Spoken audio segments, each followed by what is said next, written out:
notons que durant plusieurs années, il y a eu plusieurs choses qui ont été accolées au café, disant que le café serait mauvais pour le cœur, le café serait si pour le cœur.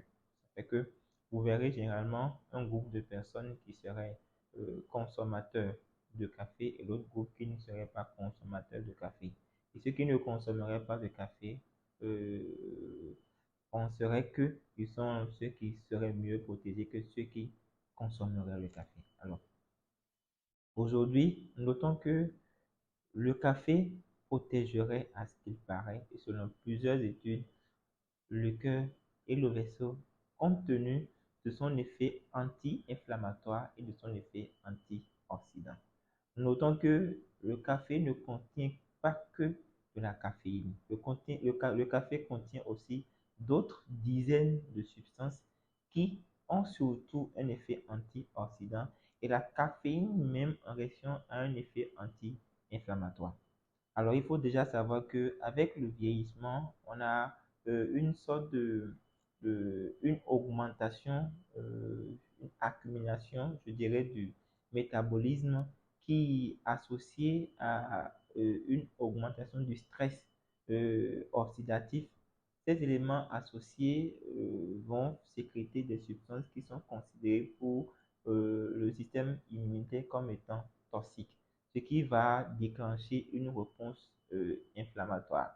Alors, cette réponse inflammatoire chronique, en effet, est néfaste pour le système cardiovasculaire parce que cette réponse inflammatoire chronique, cela a la base de la sécrétion de plusieurs phénomènes et ces phénomènes vont agir sur le cœur et aussi agir sur les vaisseaux. C'est notamment des phénomènes comme ce qu'on appelle l'athérosclérose, c'est-à-dire l'accumulation, la formation des plaques d'athérome, des mauvais cholestérol et même l'hypertension artérielle.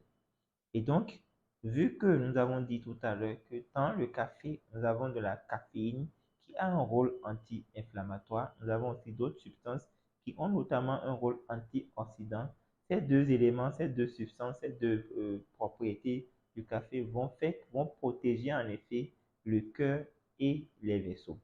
Alors, le café ne fait pas que ça. Le café permet aussi de lutter contre une sorte d'accumulation du sucre, ce qui serait à la base d'un diabète. Donc, le café peut aussi protéger, peut aussi aider à lutter contre le diabète. Il y a aussi ce qu'on utilise, le café décaféiné, qui a aussi les mêmes propriétés. Le café lutte aussi contre plusieurs maladies qu'on appelle des maladies neurodégénératives, notamment la maladie de Parkinson, la maladie d'Alzheimer. Le café aussi lutte contre plusieurs cancers, notamment par exemple le cancer du foie. Et le café permettrait également de lutter contre la récidive de certains cancers comme le cancer du sein et qui est surtout hormonodépendant. Alors, le café peut aussi aider à lutter contre le fait de faire à la longue une insuffisance rénale terminale ou bien le fait que les femmes fassent des enfants de manière prématurée. Le café ne fait pas que du bien. Le café a aussi des effets néfastes et ça fait que le café est tout de suite déconseillé chez les enfants, chez les adolescents et chez les femmes enceintes.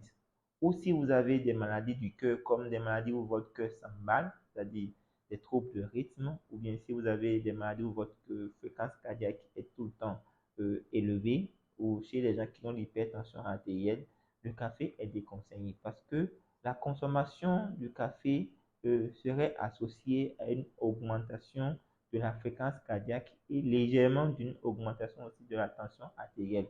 Mais cet effet, en fait, c'est un effet qui est à court terme et s'observe surtout chez les gens qui ne consomment pas le café de manière régulière.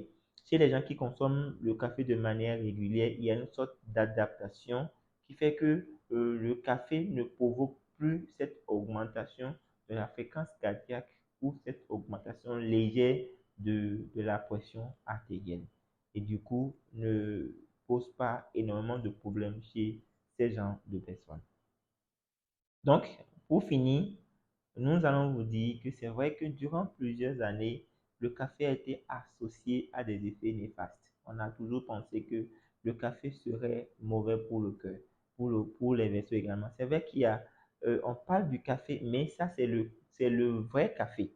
Il y a des cafés qu'on peut retrouver, par exemple, dans des boissons gazeuses qui sont associées à un risque permanent d'élévation de la pression artérielle, par exemple. Donc, ces genres de cafés sont déconseillés, mais les vrais cafés qu'on peut prendre, ce type de café sont conseillés. Mais il y a une dose de café qui est conseillée. Si vous dépassez cette dose de café, vous serez en mesure de développer les conséquences néfastes qui sont liées à la consommation du café. Le café ne protégera plus en quelque sorte votre cœur et vos vaisseaux, mais va devenir une conséquence néfaste pour l'organisme. Donc, ça fait que la dose de café journalier qui est recommandée est de 100 à 300 mg de café, c'est-à-dire une tasse à 3 tasses de café par jour. Donc, si vous restez dans cette fourchette et que vous preniez le café de manière régulière, vous êtes protégé contre les maladies cardiovasculaires et cela protégerait votre cœur et vos vaisseaux. Mais en dehors de cette dose, vous courez le risque de ne plus être sous la protection du café. Ou si vous consommez des boissons gazeuses qui contiennent du café, vous n'avez pas aussi les mêmes protections, mais vous courez également le risque de développer les conséquences néfastes qui sont liées au